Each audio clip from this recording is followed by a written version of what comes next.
hello guys, good morning. ඔන්න අදත් අපි ලස්සන ගමනක් යනවා. අපේ plan එක තියෙන්නේ රත්නපුර වේවල්වත්ත මාර්ගයේ තියෙන දියැලි ටික බලන්න යන්න. ඒක ඔයාලා දන්න ලස්සන මාර්ගයක්. ඉතින් අපිට මුලින්ම හම්බ වෙන දියැල්ල තමයි දෙහෙනැල්ල. ඉතින් අපි ඒක බලන්න ඉස්සරහට යමු. අපි දෙහෙනැල්ල බලන්න තව මුලින්ම යන්න හැදුවේ. හැබැයි අපිට යන මාර්ගයේ තව පොඩි දියැලක් හමු වුණා.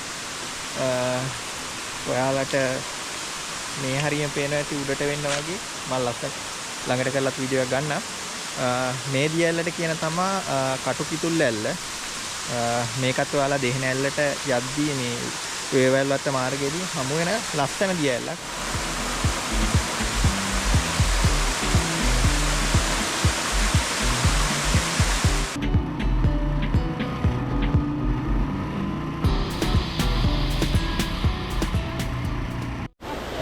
ඔන්න ඉතින් අපේ පළවෙනි ගමනාන්තයට ආවා. ඒක තමයි දෙහෙන දියැල්ල. ඔයාලා මගේ පිටිපස්සෙන් පේනවා ඇති. හරිම ලස්සන දියැල්ලක්. මේක සාමාන්‍ය මීටර 73ක් විතර උස දියැල්ලක්. අපිට මේ මෙතන පේන්නේ යට කොටස විතරයි. මේකේ උඩ කොටසක් තව තියෙනවා.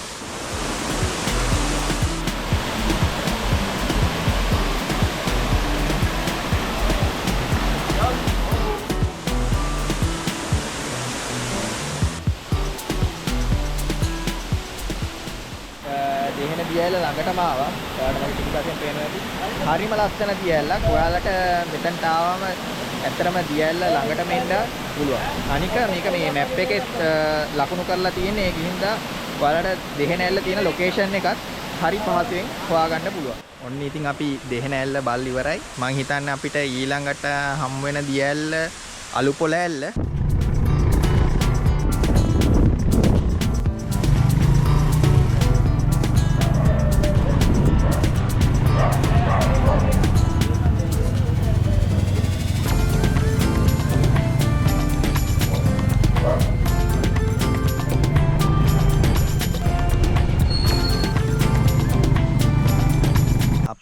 වේවැල්වත්ත ටවුන් එකට ආව මුලින්ම.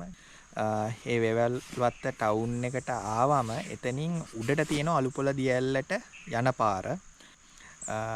ඉතින් ඒ පාර ගැන කිව්වොත් එහෙම කලින් මම එක සැරයක් සාමාන්‍ය ග්‍රවුන්ඩ් ක්ලියරන්ස් නැති කාර් එකක අපි මේ පාරේ ආවා. හැබැයි දැන් නම් පාර ගොඩක් අබලන් වෙලා සාමාන්‍ය ග්‍රවුන්ඩ් ක්ලියරන්ස් නැති කාර් එකක නම් මේක ඇත්තටම එන්න බෑ.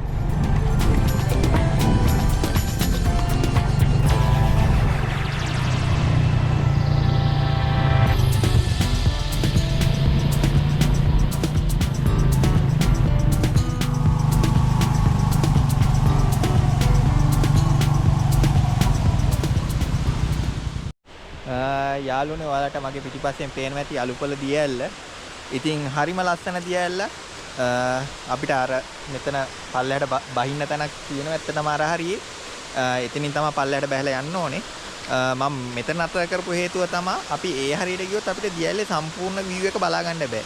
හැබැයි ඔයාලා මේ හරියේදී නතර කරලා බැලුවොත් එහෙම ඔයාලට මේ සම්පූර්ණම දියැල්ල බලා ගන්න පුළුවන්.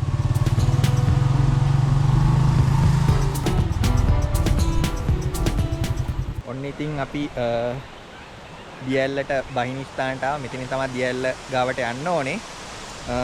මෙතන පාකින් නා ලොකුවට පේන්න නැහැ. ඉතින් අපි බයික් එක නම් මෙතන නතර කරා.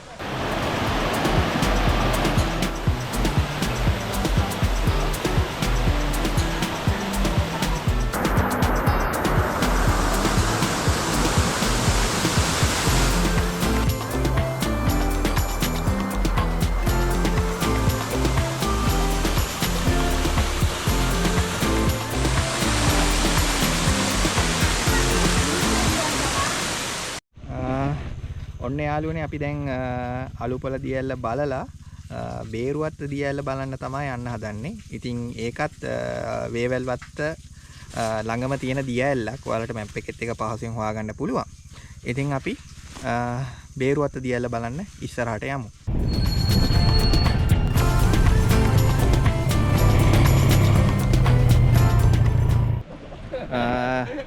ගායිස් අපි දැන් බේරුවත්ත දියැල්ලේ එන්ට්‍රන්ස් එක තියෙන තැනට ආවා.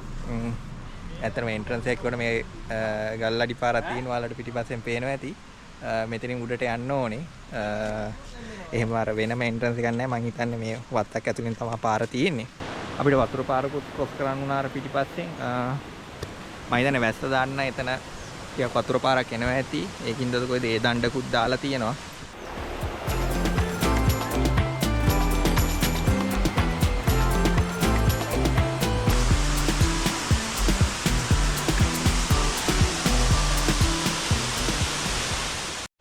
ඔන්න ගයිස් අපි දැන් බේරුවත්ත දියඇල්ල ළඟටම ආවා. ඉතින් ලස්සනම දියඇල්ලක් ඔයාලට පේනවා ඇති.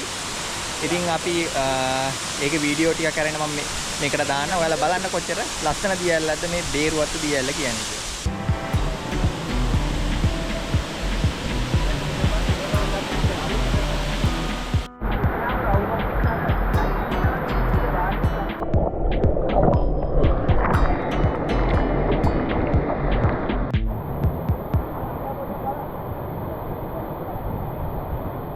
දැන් බේරුවත්ත දියඇල්ලත් බලලා අපි ප්ලෑන් කරපු විදිහටම වේවැල් වත්තේ තිබිච්ච දියඇලි 3ක් අපි කවර් කරා. අලුපල දියඇල්ල, දෙහෙන ඇල්ල, ඒ වගේම බේරුවත්ත දියඇල්ල. හරිම ලස්සන දියඇලි කිහිපයක්. ඒ වගේම කිසිදු අපහසුතාවකින් තොරව ඒ දියඇලි ගාවට ළඟා වෙන්නත් පුළුවන්. දැන් අපි වේවැල් වත්තේ ඉඳලා බලංගොඩට යනවා. අපි බලංගොඩ තමයි ප්ලෑන් කරගෙන ඉන්නේ නවතින්න. ඉතින් අපි මේ වීඩියෝ එක මෙතනින් නතර කරනවා.